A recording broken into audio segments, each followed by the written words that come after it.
Shabbat Shalom, everyone. Shalom. So last week's Parsha ends on a cliffhanger. Cosby and Zimri, one of them is a chieftain of one of the tribes, and the other one is a Midianite, also possibly chieftain's daughter. They come into the sanctuary and something happens. Something's going on here, I'm not sure exactly what. And then Pinchas steps up and he kills them. What would happen if the Torah ended there? I want to ask you, what would that feel like? What do you feel if the story cuts off at a cliffhanger? A lot of questions. We don't like a cliffhanger. We don't like a story to stop in the middle. Never mind the fact that we don't like Pinchas' story very much, but we don't like when a story just stops. We feel tension. We need the tension to resolve. We need a story to resolve. We don't like it when it just cuts off, because then we're just stuck in the middle. What happens? What lesson does he learn? How does it end? You ever told a kid a story that you just cut off? They're like, well, how does it end? Sometimes it just doesn't. I don't know. That's just the whole story. That feels bad. Or let's say I took a pretty well-known tune, okay? I na na na na na na na na na na na na na. Ay, ay, na, na, na, na, na, na, ay, ay, ay. What if I stop there? No, but you want to resolve it. You want it to come home. Ay, ay, ay, ay. But if it just stops before that, ay, ay, ay. What do you feel? You feel a lot of tension and you want it to resolve. Okay, so we get the continuation of Pinchas' story at the beginning of this week's Parsha. So, it seems like God approves of what Pinchas did. Pinchas gets this reward, sort of. Like God says, Pinchas ben Elazar ben Aaron HaKohen, Heshiveth Chametim al bnei Yisrael. He has turned back my anger from Israel. Bekanoa kinati betocham. V'lo chiliti et bnei Yisrael bekinati. Through his kana'ah, which is a word I'll get into, through his passion perhaps, he embodied the passion that I was going to embody. So because Pinchas took action, God didn't have to take action. And because Pinchas killed two people, God's anger didn't burst out over the whole people. Lachein emor, hineni noten lo et briti shalom. Therefore I say, I give Pinchas my covenant of peace, of shalom, and that's that shalom with that broken vav, the vav kiti'ah. V'haitalo ulzaro acharav, and he gets a second thing, brit kihunat olam. And to him and his descendants after him, eternal priesthood, because he was a kana for his God. So, what would be a fitting end to his story? Does this feel like a fitting end to his story? Does this feel like his arc has resolved? Right? We want, when we see our hero do something, we want it to resolve that they've learned the proper lesson. Does it feel like that here? I would say no. But good thing, his story actually doesn't end here. Pinchas shows up later in Tanakh, more than you'd think. He shows up, interestingly, at the end of a lot of books, at the end of a lot of leaders' stories. So pretty close to the end of the book of Joshua, almost the end of Joshua's life. It's about 110 years later. So the people have gone into the land, they've conquered most of it, and they're dividing it up. And because there's 2.5 tribes that are actually settling on the other side of the Jordan, in what is now Jordan, they go back over, because now that they've helped clear the land of all the other people that were there, and now everyone else has gotten their holdings, they go back to where they're going to be, and they put up this giant altar. It says, Gadol Limar'eh, really conspicuous altar. And the other 9.5 tribes are like, wait a second. Now that you live outside the land of Israel, now that you're diaspora Jews, you think you can have a different religion? What's going on here? So they send Pinchas. They send Pinchas ben Elazar HaKohen. It is not a different person named Pinchas. It is the same character. And they say, go find out what's going on there. And it ends up okay, because the truth is, the 2.5 tribes who settled outside the land of Israel, they said, we know what's going to happen if we live apart from you. In a couple generations, we'll be different. We'll have different culture, and we don't want our children to forget that we have a piece of this religion. So we're going to put up a big monument that when they look at it and remember that we have a piece of this religion whose central place of worship at the time was in Israel, in the tabernacle, and eventually the temple. So Pinchas says, okay. But before he says okay, before he hears that, he says, how can you do this? Don't you remember what happens when we worship other gods? Like, we all die. And he's prepared to go to war. So my second question is this a fitting end to his story? Do we feel like he's learned his lesson? They send him to find out what happens, and he ends up coming back with a peaceful report, and they don't go to war with these other 2.5 tribes, but they were about to. Is this a fitting end to his story? I guess raise your hand if you feel like the story has resolved.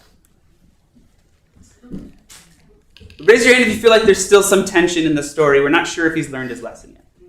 Okay. There are other ways you can read this story in Joshua. Perhaps he's coming at it with more peace. Maybe that's what Brit Shalom means, that he has to learn peace. But actually his story doesn't end there, because he shows up again at the end of the book of Judges. There's maybe a reference to him before in the middle of the book of Judges, but he shows up at the end of the book of Judges when the tribe of Benjamin, basically the rest of the tribes in Israel have cut off the tribe of Benjamin because they're acting in a very similar way to the people of Sodom. They're not doing good things, and the rest of the people Israel decide we're going to go to war with the tribe of Benjamin. And they have to go to the temple to consult, should we go to war and which tribe should go first? And the person who is the high priest at the time is Pinchas ben Elazar. This is in Judges chapter 20. The other one was in Joshua 23. So he's extraordinarily long-lived. This is at least 300 years. So do we feel like that's a fitting end to his story? Okay, so I'll offer another thing. It's just as tension-filled when a story cuts off in the middle as when a story just keeps going. If you've ever been told a story and you're like, where is this going? And then they just stopped, and you're like, but how does it end? They're like, I don't know, it just, some good things happen and some bad things happen. It's not really a clean end, it's just what happened. And you feel weird. And you're like, why did you tell me this story? What was I supposed to learn? What was the lesson? What is the resolution? So actually, the rabbis then, they make this thematic connection between Pinchas and Elijah. And there's a lot of connections between them. So we're going to look at Pinchas' character for a second, and then at Elijah. And Elijah, you may remember, in rabbinic mythology, never died. So Pinchas is still alive. His story just keeps going. Okay. So Pinchas gets this Briti Shalom. One popular stream of understanding what that means. What is a covenant of peace? The other Kohanim get a Brit Melah, a covenant of salt. Also really interesting. But he gets a covenant of peace with a broken Vav. So what does that mean? One stream of understanding is that means he lives forever. And in every story that I've read or heard where a person lives forever, it's not exactly a blessing. It might be a consequence, but there's no resolution. You just have to keep going. And people in these stories, it's one of my favorite categories of story. People in these stories who live forever, they either come to two endings, sort of, two states of being. Either they feel so disconnected from humanity that they're just alone in the world outside of time and outside of society, or they just come to love humans for all their foibles and other flaws. And I'm not sure what happens with Pinchas. I think he has both. The other reasons that we think he might be immortal is that it says, Riku nat olam, lo ulazaro. He gets eternal priesthood, him and his descendants. So that seems to be, if you're reading this midrashically, if you're reading it to take out some more juicy subtext, could be that his story keeps going. Okay, so Pinchas is a Kana. He's a person who has kina. So is Elijah, as we'll see. And what does that word mean? It's often translated as jealous, which I think is actually from an earlier understanding of the word jealous, but it doesn't mean jealous. It means impassioned, passionate, really a person whose emotions are turned up to 11. I think I'm a person like this.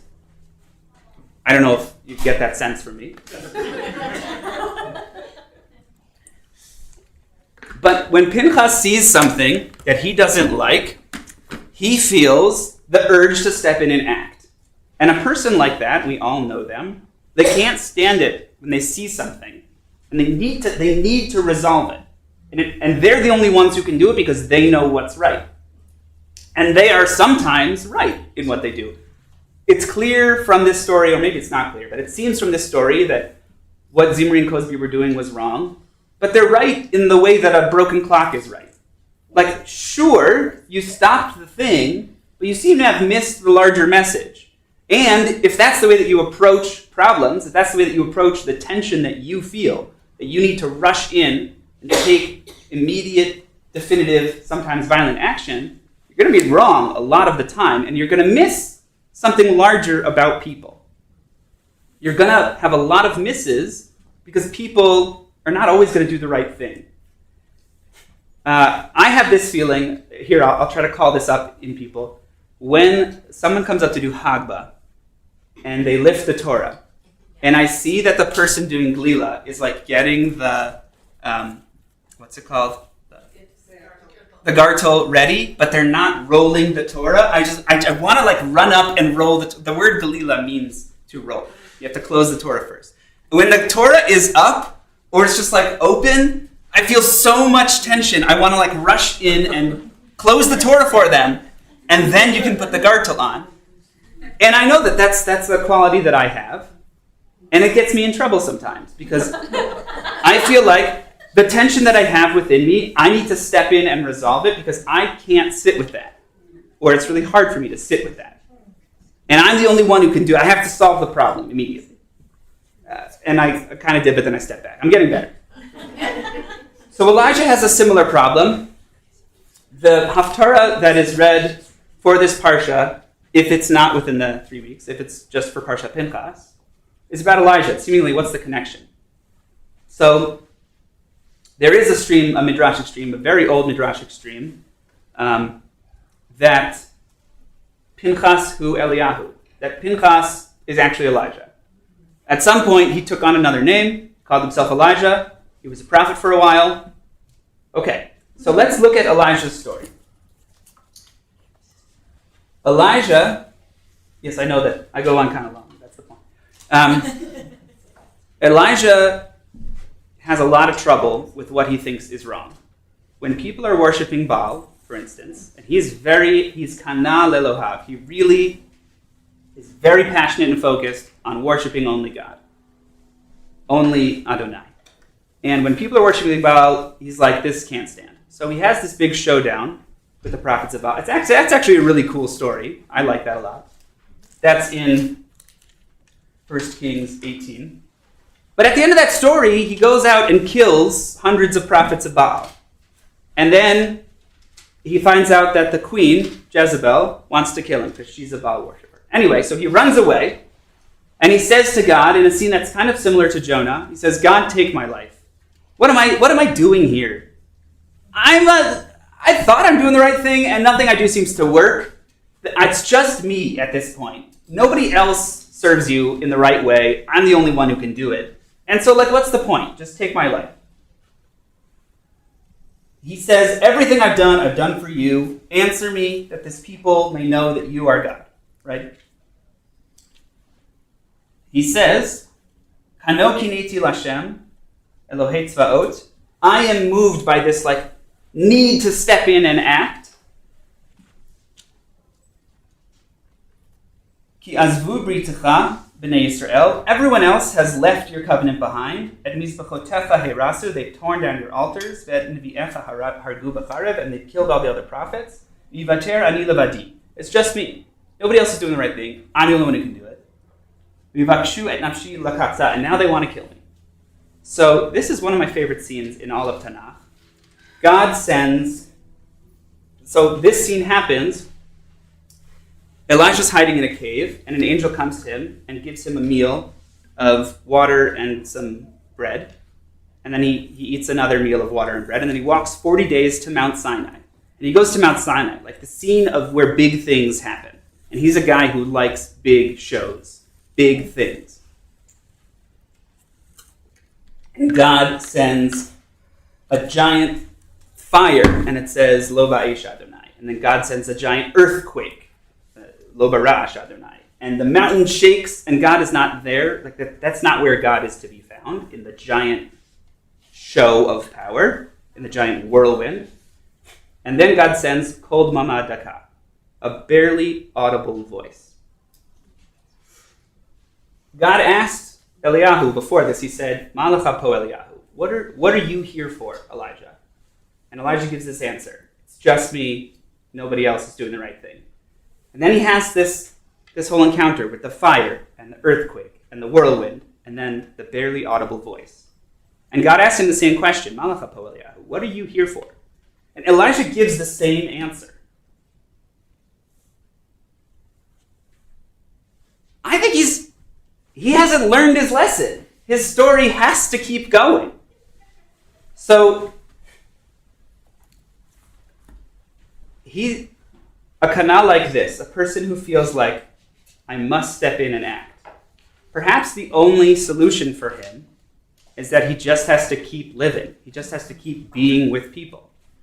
And what happens in our folk tradition about Elijah is that he just lives forever and shows up in all these places, and he always shows up as somebody kind of mean or smelly or unpleasant. And he tests people to see, like, how will they treat me, right? And so he sees the worst of people, but also he shows up at every bris, at every Pesach, and he sees the best of people. He sees the people in loving community, welcoming children into the covenant. And he has two choices at that point. When he feels that tension, when he sees something that he doesn't like, he can either feel totally isolated from humanity and feel like, it's just me. Nobody, humans, what's the point? Or he can feel, I come to understand humanity in all their complexity. They're not perfect, but some good things happen and some bad things happen. Okay, so now I have to relate this to Inside Out too. It's now a rule. I liked it a lot better than Inside Out 1. What I thought the message of Inside Out 1 is that sadness is okay because joy comes out of sadness. The message of Inside Out 2 is that every emotion has a place and a lesson and its own legitimacy. The point of sadness is not that sometimes you can feel good afterward. Sadness, what it does for us, one of the things it does for us, is it makes us present to what is, without trying or perhaps being able to change it, without resolution. Joy is resolution. Joy is a new input. Something changes, and tension is released. But sadness is just, things are as they are, and I have to live there. And that's okay sometimes. And I think what we do, and also I have to relate it to the 3 weeks, I think what we do is we skip to, what's the lesson? How am I supposed to grow and change from this? How is it supposed to resolve? But you can't do that, and that's what Elul is for. And then Rosh Hashanah, and then Yom Kippur. And then we have joy. You can't do that until you just sit with what is. And you allow yourself to feel tension without forcing yourself to or even being able to resolve it. And that's what I think the 3 weeks are for. Can I feel the discomfort that I feel within myself when I become present to what is within me or within the world and just feel it? When I was a kid, I liked to sit in the dark. I'm very photosensitive. And every time I would sit in the dark, one of my parents would come in and turn on a light. It was as if they thought that when I was sad, what I needed was someone to take action, intercede, and put an input in and make joy. But sometimes when I felt sad, what I needed was to feel sad. And it would go away on its own once I had felt sadness. And I think that is why I care about the 3 weeks, and I have taken it on as my first project as assistant rabbi / director of congregational learning, because I want us to be able to sit with tension without trying to resolve it. Like a story that cuts off in the middle or just keeps going, because our story, like Pinchas' story, like Elijah's story, our story isn't over. When we come present to what is, we also realize that when there's no resolution, it means that we just get to keep going. We just get to keep living. And Elijah has to keep living. That's good and bad. And we have to keep living, and that's good and bad. And some good things will happen, and some bad things will happen, and that's just how it is. But it's not the end of the story. No Tisha B'Av is going to be our last day. So, I think I want to leave you with that. I hope there is some comfort in that. That I know there is some tension in that, but I hope there is also some comfort in that. That even on Tisha B'Av, already at Mincha time, we start switching toward thinking toward the Messiah, towards the end of history. Because Elijah will usher in the end of history, but he has to live until then. But already even before Tisha B'Av ends, we start thinking toward, what is the resolution going to be? How do we want this to change in ourselves and in the world? And then we enter after that Elul. So I think there is some comfort there. I hope so. I want to leave us with that and bless us all that we have the patience and we carve out the space to be able to hear the barely audible voice, which gets drowned out when you put in too many inputs. Shabbat Shalom. Shabbat Shalom.